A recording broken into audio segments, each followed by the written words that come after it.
एक रोज कमला फैक्ट्री में काम करके अपने घर आ रही थी। उसे एक बच्चे की रोने की आवाज़ सुनाई देती। वह इधर उधर देखती और फिर उसे झाड़ियों में एक बच्चा पड़ा हुआ मिल जाता है। उस बच्चे को देखती और वह मन ही मन में सोचती कि ए मालिक, मेरे यहाँ कोई संतान नहीं है और जिसके यहाँ संतान है उन लोगों ने इसे ऐसे ही फेंक दिया।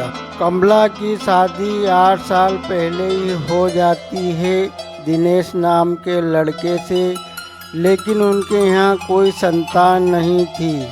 दिनेश की बीवी को कोई बच्चा नहीं होने की वजह से दिनेश बहुत परेशान रहता था और वह शराब का आदी हो गया था, शराब पीने लग गया था और अपनी बीवी कमला को रोज काम पे से आके उसे रोज वह मारता है और कहता कि तू बांझ है, मेरे गले पड़ गई, तू मुझे एक बच्चा नहीं दे सकती, मैं तुझे घर से निकाल लूँगा और दूसरी शादी कर लूँगा।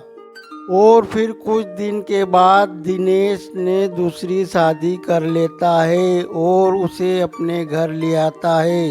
फिर एक दिन की बात है कि दिनेश अपनी पत्नी पहली वाली कमला को घर से निकाल देता है और कहता है कि तुम मुझे बच्चा नहीं दे सकती, इसलिए मैं तुझे घर से निकाल रहा हूँ, तुम अब यहाँ पर मत आना और तुम कहीं भी अपना ठिकाना बना लेना।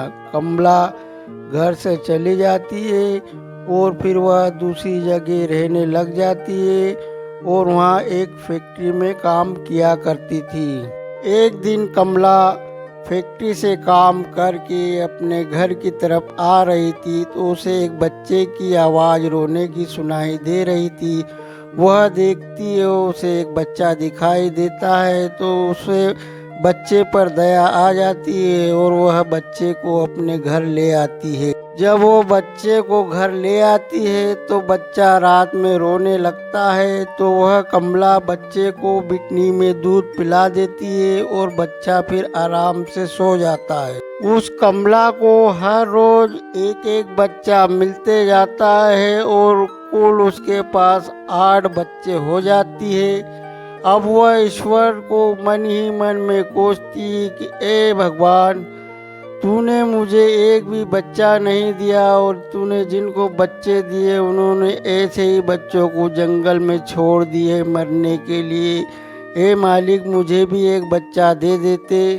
एक रोज बच्चे रात में बहुत रोते हैं तो पड़ोस में एक मौसी जी रहती थी। वह बच्चों की आवाज़ सुनकर कमला के घर आकर दरवाज़ा खटखटाती है तो कमला घबराने लगती है कि कहीं ये बच्चे ना देख ले। जब कमला दरवाज़ा खोलती है और मौसी फटाफट अंदर जाती है, लेकिन ऊपर वाला भी बड़ा करिश्मा कर देता है, उन बच्चों को गायब कर देता है और मौसी को वहाँ एक भी बच्चा नहीं दिखाई देता है। तो मौसी फिर अपने घर वापस चली जाती। फिर दूसरे दिन फिर बच्चे रोने लग जाते हैं और फिर मौसी को फिर आवाज़ सुनाई देती है बच्चों की।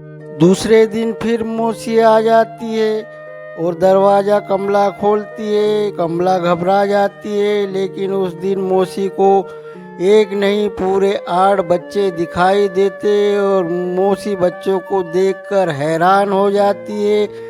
फिर पूरे गांव में खबर पहुंच जाती है कि कमला के यहाँ एक नहीं पूरे 8 बच्चे हैं। तो गांव में एक रामधन नाम का आदमी रहता था। उसे जैसे ही खबर मालूम पड़ी कि कमला के घर में 8 बच्चे हैं, वह दिनेश के पास जाता और दिनेश से सारी बात बता देता। दिनेश तुरंत वहाँ पर आ जाता। फिर दिनेश कमला से कहता है कि तूने 8 साल में मुझे एक भी बच्चा नहीं दिया और तुम मुझसे अलग होने के बाद तुमने 8 बच्चों को जन्म दे दिया। तू बेकार औरत है, तू हवस की पुजारा ने, ऐसा कहकर उस बीबी को रमेश कोसने लगता है और सारे गांव वाले उसे बच्चलन कहते हैं।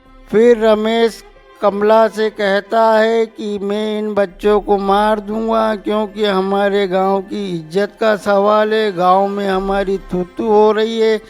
तो रमेश बच्चों को मारने के लिए जाता है, लेकिन कमला सामने आ जाती है और कमला को लग जाती है और कमला मर जाती है।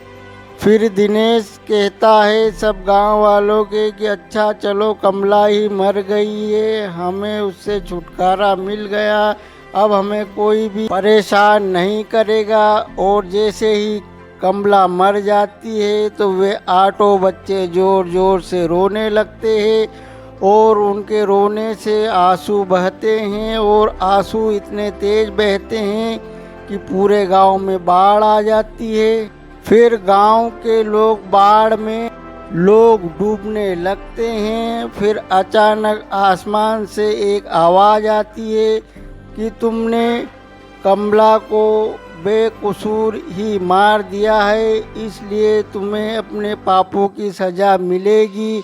लेकिन फिर गांव वाले माफ़ी मांगते हैं कि हमने गलत काम किया, हमें माफ़ कर दो।